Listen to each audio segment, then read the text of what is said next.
29-year-old woman identified as Mahalaxmi has been murdered.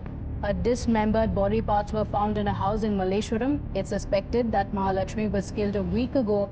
Her body was chopped into 32 pieces and they were stacked in a refrigerator. Senior police officials reached the spot and barricaded the road leading to the building where the body was found.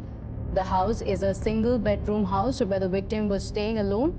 Dog squads and forensic experts have also visited the spot and have begun investigations. Mahalaxmi, who was working in a mall, had a husband who worked in a hermitage away from the city. After learning about the incident, he reached the spot.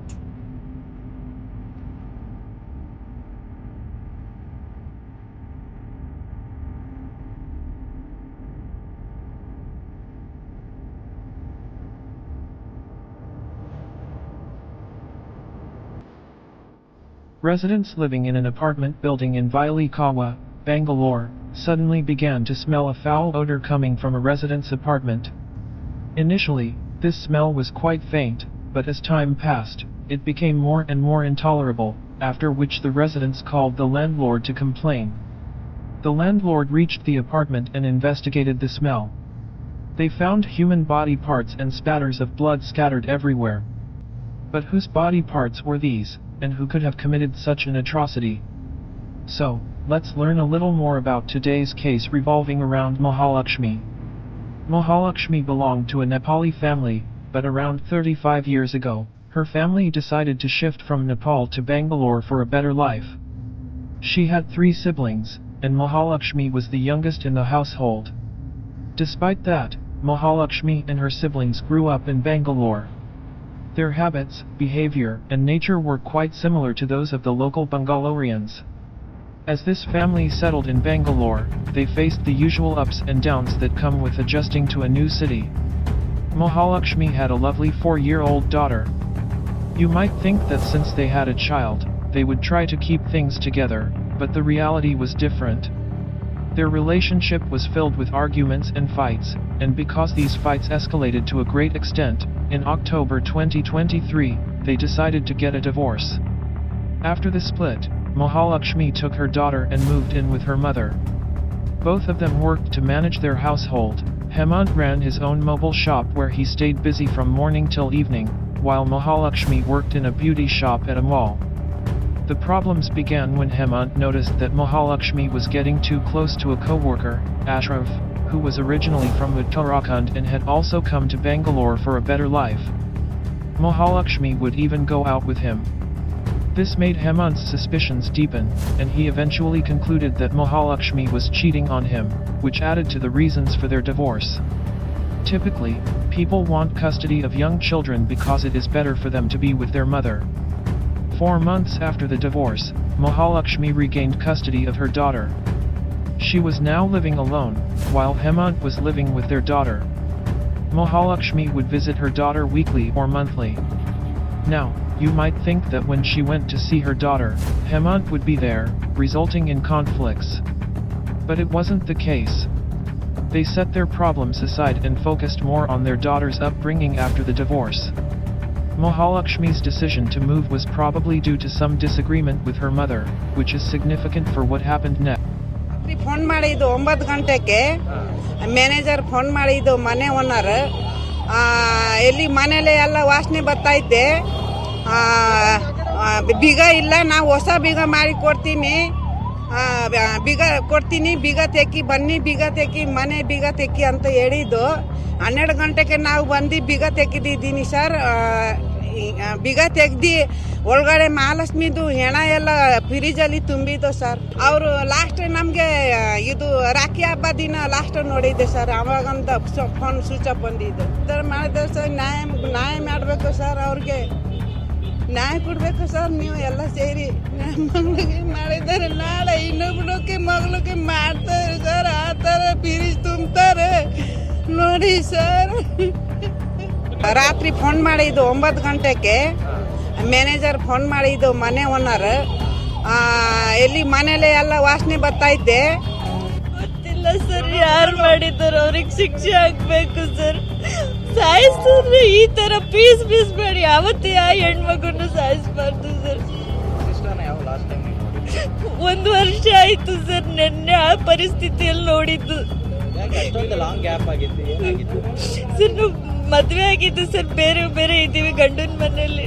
ಅವತ್ತಿಂದ ಮಾತಾಡಿಲ್ಲ ನಾನು. ಒಂದು ವರ್ಷ ಆಯ್ತು, ಮಾತಾಡಕ್ಕೂ ಸಿಗ್ಲಿಲ್ಲ. ಕೊನೆಗೂ ನನ್ನ ತಂಗಿ ಹತ್ರ ನಿನ್ನೆ ಹೋದಾಗ ನೋಡಿದ್ರೆ ಡೆತ್ ಆಗಿ ಆಲ್ರೆಡಿ ಪೀಸ್ ಪೀಸ್ ಆಗಿ ಫ್ರಿಜ್ ಅಲ್ಲಿ ಹಾಕ್ಬಿಟ್ಟಿರು.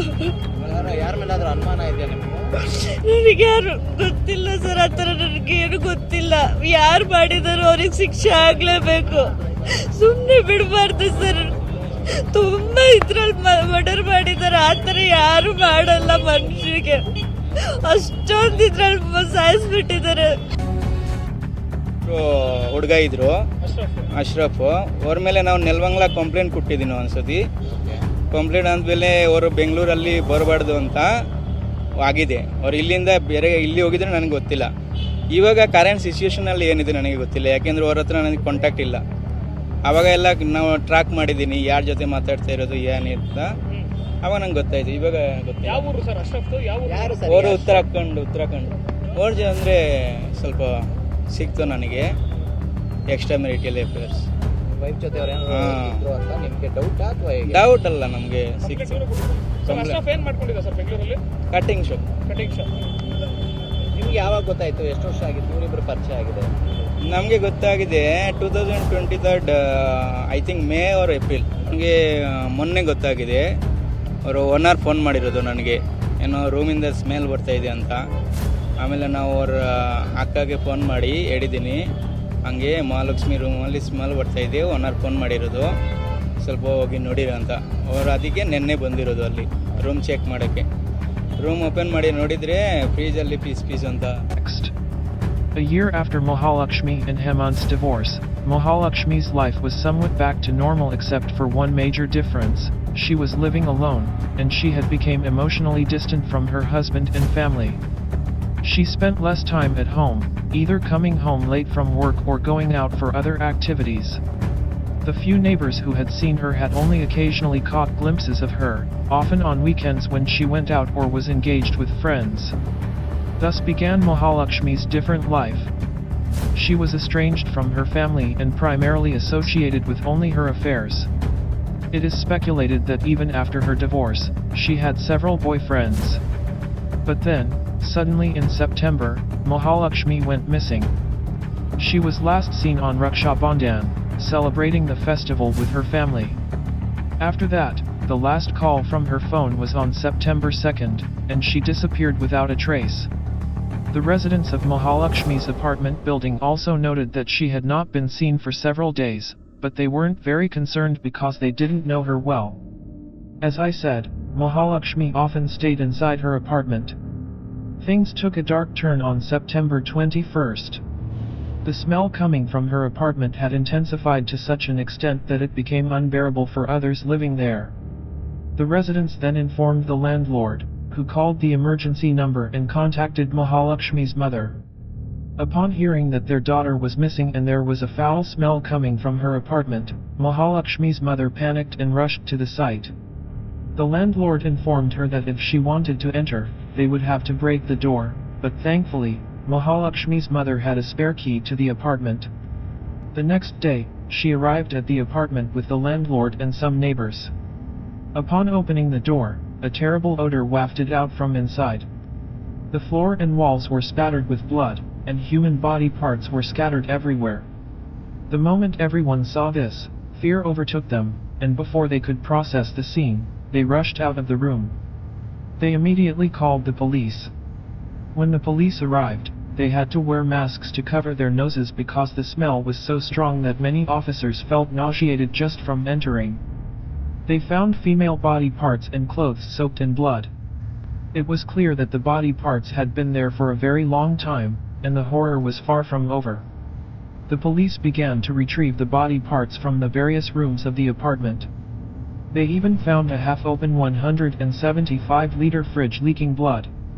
When they fully opened it, it was confirmed that the body parts belonged to 29-year-old Mahalaxmi. Upon seeing this gruesome sight, Mahalaxmi's mother fainted right there. The police realized that anyone capable of such an act could not be considered a normal human being, or if they seemed normal, they had to be seriously disturbed. The investigation began as the police checked Mahalaxmi's background, starting with the first suspect, her estranged husband, Hemant. Forensic analysis provided an estimated date and time for Mahalaxmi's death, which didn't match with what Hemant stated about his whereabouts. Subsequently, he mentioned Ashraf, Mahalaxmi's co-worker. However, when the police checked with Ashraf, they learned that the two had separated a while ago, clearing him as a suspect. The police felt quite clueless about the situation since none of the primary suspects had been close to her apartment during the estimated time of her death. As they were brainstorming ideas and ruling out potential suspects, suddenly an idea struck the police's minds. While interviewing every person who worked with Mahalaxmi, they brought in 31-year-old Mukti Rajan Roy for questioning. Since Mukti hadn't shown up for the interrogation, he became the lead suspect. Days passed, and the police had bees monitoring CCTV footage around the apartment. It revealed Mukti entering and exiting the building multiple times, which raised alarms about his involvement in the murder. They learned that Mukti had an estranged brother living in Bangalore by the name of Smriti Rajan. When police searched for Smriti, he appeared anxious. Initially, he tried to mislead the police but eventually confessed that Mukti had asked him to help him clear his apartment and flee. Mukti was fearful that police would trace him, so he planned to leave Karnataka. The police tracked Mukti's last seen location to West Bengal. They even dispatched teams to different locations where he might have been hiding. They suspected a village in Odisha, Budruk, where he had friends. However, by the time they reached there, it was too late. Mukti had already taken his life by hanging himself. All the details and truths of this case went away with Mukti, but even after his death, the investigation continued. Mukti had left behind a letter suggesting that Mahalaxmi had a very hot temper and was money-minded, capable of violent acts when angered. Their relationship had become toxic, filled with arguments, and on September 3, when Mukti and Mahalaxmi fought again over marriage issues, things escalated. Mukti was reported to have bought a sharp knife on that day, captured by a CCTV camera, and then things spiraled out of control. He acted in a fit of rage that spiraled unexpectedly downward, and in despair over his actions, he took his own life instead of facing the consequences. In conclusion, this tragic event serves as a reminder of the complexities of relationships and the sometimes dire repercussions that follow unchecked anger and conflict.